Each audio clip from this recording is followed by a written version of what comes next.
Now, here's the second law that changed my life forever in network marketing. I learned the law of sowing and reaping. And in the law of sowing and reaping is also the story of the law of averages. Jot this down. The story of the sower comes from the Bible. I'm an amateur on the Bible, but this is such a useful story. Here's what the story says. And take the notes because the drama's in the details. The sower was ambitious. Evidently, he was ambitious. When you read the whole story, you'll conclude, yes, this was an ambitious sower. Here was number two. He had excellent seed. The sower who sowed the seed had excellent seed. And the excellent seed can be an excellent opportunity, an excellent product, an excellent story. So we've got an ambitious sower with excellent seed. But now here's the rest of the details of the story. For your information, for the drama of your life, so you can understand things better. Learning some of this is how I got rich by age 31. Okay. Number one, it says the sower goes out to sow the seed, but the first part of the seed falls by the wayside and the birds get it. So jot this down. The birds are going to get some of the seed. The birds are going to get some of the seed. Now you say, well, Mr. Rohn, what does that mean? Well, I invite John to come to a meeting. He said he'd be there Tuesday night. Tuesday night I show up, John isn't there. I say, John, I wonder why John didn't make it. Now I know the answer. The birds. The birds. John had this great idea of coming to the meeting to look at an opportunity, and somebody stole it and said, you're not going to go see network marketing. And he says, well, maybe not. So have you jotted that down now? The birds are going to get some. Now, when the birds get some, you've got two options. Number one is to chase birds. And say, well, let me get a hold of the person that talked him out of coming to the meeting. I'll tear him a new page. But I wouldn't do this. Here's what happens if you go chasing birds. You leave the field. If you go chasing birds now, you leave the field, which is going to distract from your future, not add. So you can't chase birds and try to straighten this stuff out. Here's what it is. It's just one of those things. And here's the best comment when things are a little disappointing. Isn't that interesting? You just have to say, I thought sure he would be there. He promised me. He promised me. But I know it was the birds. And you just have to say, isn't that interesting? Now, here's the rest of the story. It says, the sower kept on sowing. See, that was the secret to his success. He kept on sowing. And if you keep sowing, you can sow more than the birds can get because there aren't enough birds. If you keep sowing, there are some birds, but there's not enough because the law of averages will work for you. My mentor taught me, he said, you know, Mr. Rohn, there's only 9 or 10 real nasty, miserable people in the whole world. Now he says they move around a lot, you know, and you're liable to... You'll bump into one once in a while.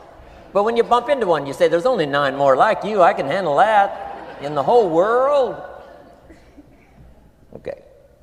Now here's what else it says. The sower now keeps sowing the seed. Now the seed falls, the story says, on rocky ground where the soil is shallow. And the rocky ground where the soil is shallow is not of your making, because you had excellent seed and you were an ambitious sower. So the rocky ground where the soil is shallow is not of your making. But here's what it says what happened. This time, the little seed that falls in the ground starts to grow, and the little plant starts to grow. But the first hot day, it withers and dies. It dies. Not an easy thing to watch. I finally get John started. Sure enough, 3 or 4 days later, somebody says, boo, and he goes,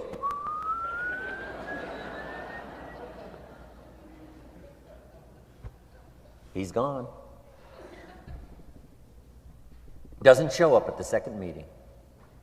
And I say, I thought sure John would last a week. What happened? Jot this down. The hot weather is going to get some. And this is not of your making. Here's what you must say when that happens. Isn't that interesting? Wow. What can you do? The answer is nothing. You say, well, I'm going to try to change this. I wouldn't take that class. You know, the sun comes up in the east. Somebody says, why is that? I wouldn't spend much time on that. Just let that happen.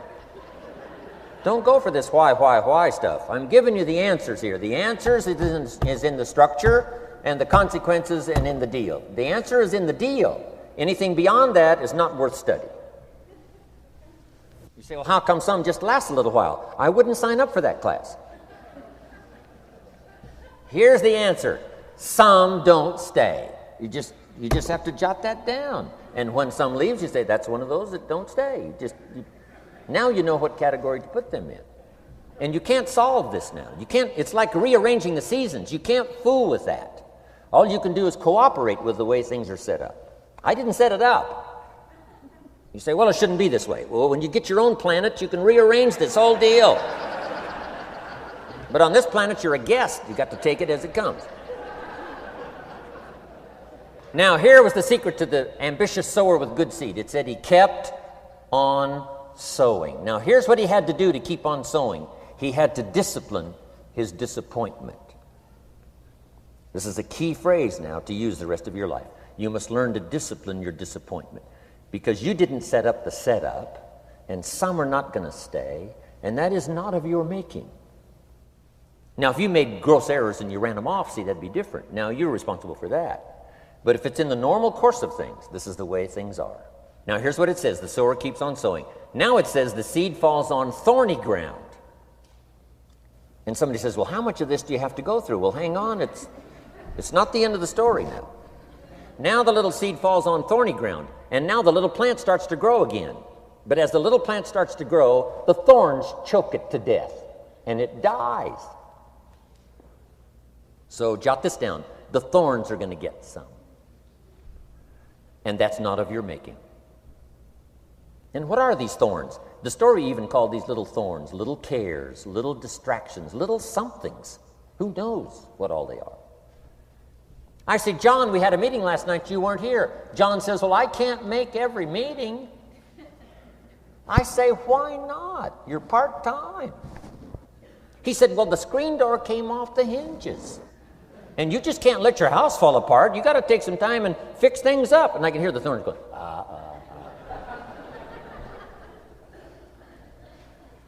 He says some extra trash had piled up in the garage. You can't let mountains of trash take over. You got to keep your trash hauled out. People who let little things cheat them out of big opportunities. People who let little things cheat them out of big opportunities. And you feel almost helpless. What could I do about that? And that's nothing. And you say, well, why is this? I'm asking you not to sign up for that class. Don't sign up for these why is this class. It's just the way it is. Like winter following fall and spring following winter. So if you got that, the thorns are going to get some. But now here's the good news. Let's read the rest of the story now quickly. The sower now what? Keeps on sowing the seed, keeps on sharing the story, keeps on giving an invitation. Yes, the invitation can be more powerful for me as it was 1 year later than it was the first month. Because now I'm saying I'm making twice as much money part-time as I'm making on my full-time job. Yes, the story can be more powerful, but the law of average is still going to work. But now here's what the story said. Finally, the seed falls on good ground. Finally, the seed falls on good ground. Now, put this in parentheses. It always will, if you keep sowing. If you share a good idea long enough, it will fall on good people. But now here's the rest of that story. Some of the good ground did 30%. And some of the good ground did 60%. And some of the good ground did 100%. You say, well, why the difference in numbers? I wouldn't sign up for that class. Come on. Have I said that often enough now? Don't register for that class. It's just the way it is. Now, I tried to get the 30s to do 60. found out it was more than I could handle. I used to say, I'll make them successful if it kills me. I almost died. No, you can't do that. Here's what you do. Let the 30s do 30 to the best of their ability and keep doing 30, because that's how they build their lifestyle and get what they want out of life. And let the 60s do 60, and let the 100s do 100s. Now, how can you get some to do 100%? You got to go through all these experiences, and you got to talk to all these people.